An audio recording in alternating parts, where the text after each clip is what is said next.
Lorsque Akash Baruch Hu, il a demandé à Abraham, il lui a annoncé que sa descendance va être esclave pendant 400 ans en Égypte. Et après, Akash Baruch Hu va les sortir, mais c'est la descendance d'Abraham Avinu. On voit qu'il n'a pas prié. Il n'a pas prié pour sa descendance. Que Akash Baruch Hu a dû se décret trop dur, 400 ans d'esclavage, c'est trop dur. Pas du tout, il n'a pas prié.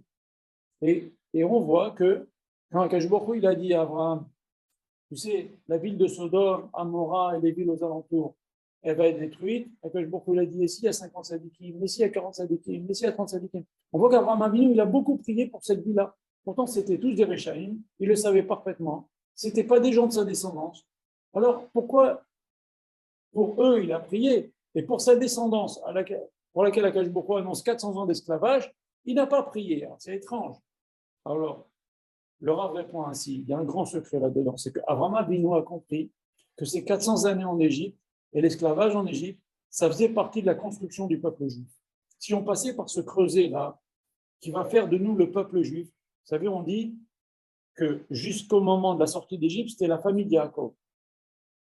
Mais après, quand on est sorti d'Égypte, c'était le peuple d'Israël, comme on a dit dans un des cours, que quand Yaakov, dans le cours que j'ai donné concernant quand Yaakov a rejoint Yosef en Égypte, eh ben, il y avait parmi les Juifs des dissensions. Celui-là, c'est les fils des servantes, et nous, on est les fils de Léa et de Rachel.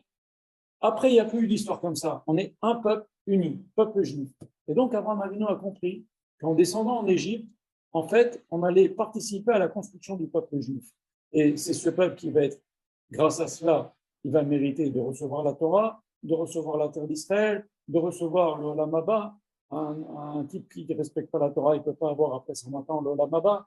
Quand Akash Baruch Hu, à la fin du 6e millénaire, il va juger le peuple entier. Vous savez, il y a deux choses qu'on appelle Olam Haba. Olam Haba, c'est quand si quelqu'un meurt maintenant, il monte, il est jugé, il va peut-être au Gehinam, peut-être au Gan Eden. C'est ça qu'on appelle Olam Haba. C'est l'Olam après la mort.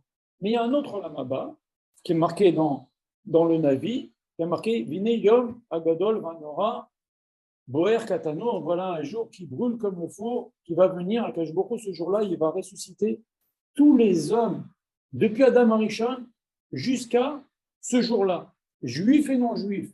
Et Akash Baruch Hu, il va juger de nouveau tout le monde, même ceux qui sont morts, parce qu'il y aura déjà eu avant, il y aurait bien sûr Mashiach, il y aurait la résurrection des juifs tzadikim, et Akash Baruch Hu va juger tout le monde, et il va laisser vivre que les super tzadikim. Et en fait, il va y avoir la situation comme un moment de Adam Arishon avant la faute. Ce moment-là, on a eu l'occasion de le vivre au moment de Matan Torah. Malheureusement, au moment de Matan Torah, les Juifs étaient redevenus immortels, comme à l'époque d'Adam Arishon. Malheureusement, il y a eu la faute du Vaudor, et c'est reparti comme on est maintenant. Mais après ce jour-là qui viendra, après la vie de Mashiach, après Triat HaMetim, ça va durer longtemps cette période-là de Mashiach. Le fils du Mashiach va lui succéder, ça va durer très longtemps cette période-là. Un beau jour, Akash Baruch Hu, il va juger le monde entier, toutes les générations, et après, il va y avoir une période qui va correspondre à ce qu'Akash Baruch Hu attendait au départ. C'était Adam Arishon, avant la faute, où il n'y a que des tzadikim qui vont vivre et qui vont être bien. Et c'est ça ce qu'on appelle le Olam Haba, le monde d'après. Et donc maintenant, quand Adam Arishon a vu que Akash Baruch Hu allait faire cette zéra sur sa descendance de 400 ans d'esclavage, il n'a pas prié. Pourquoi? Parce qu'il savait que c'était une partie de la construction du peuple juif qui va leur faire mériter la Torah, la terre d'Israël, l'Olam Haba si on meurt maintenant, et Triat HaMetim, etc., et l'Olam Haba après. C'est pour cela qu'Abraham Avinu n'a pas prié pour annuler cette zéra. Et donc, on doit comprendre, on doit réussir pendant le mois de Hadar à être joyeux malgré que chacun a ses problèmes.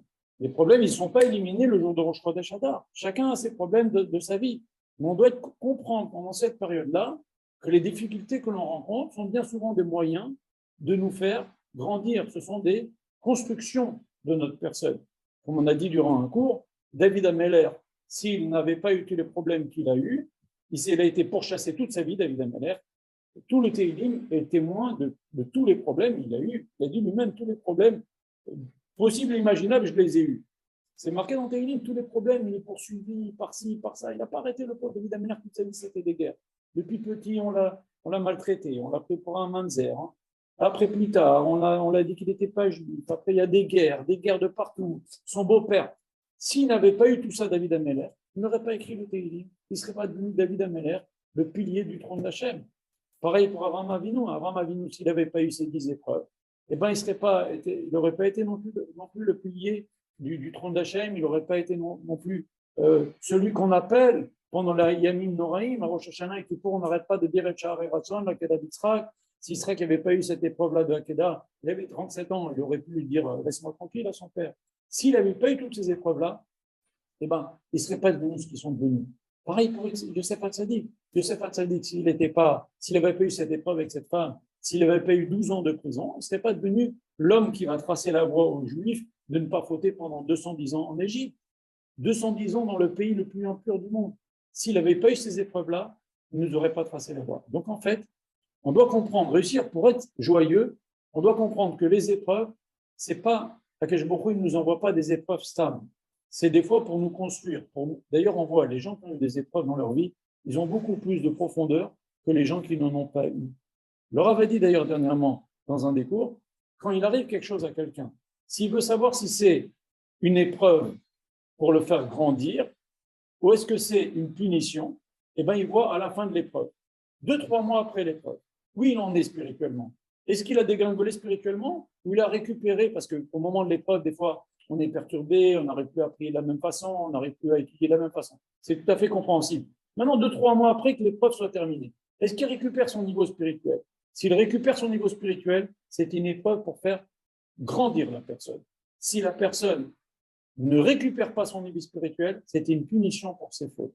Et donc, en fait, on doit réfléchir pendant cette période de Hadar, de comprendre que ce qui nous permet de rester dans la simra, c'est justement de comprendre que c'est vrai, on a des difficultés, on doit les mettre de côté. Et pas oublier que bien souvent, les difficultés, c'est des choses qui nous permettent de nous faire grandir.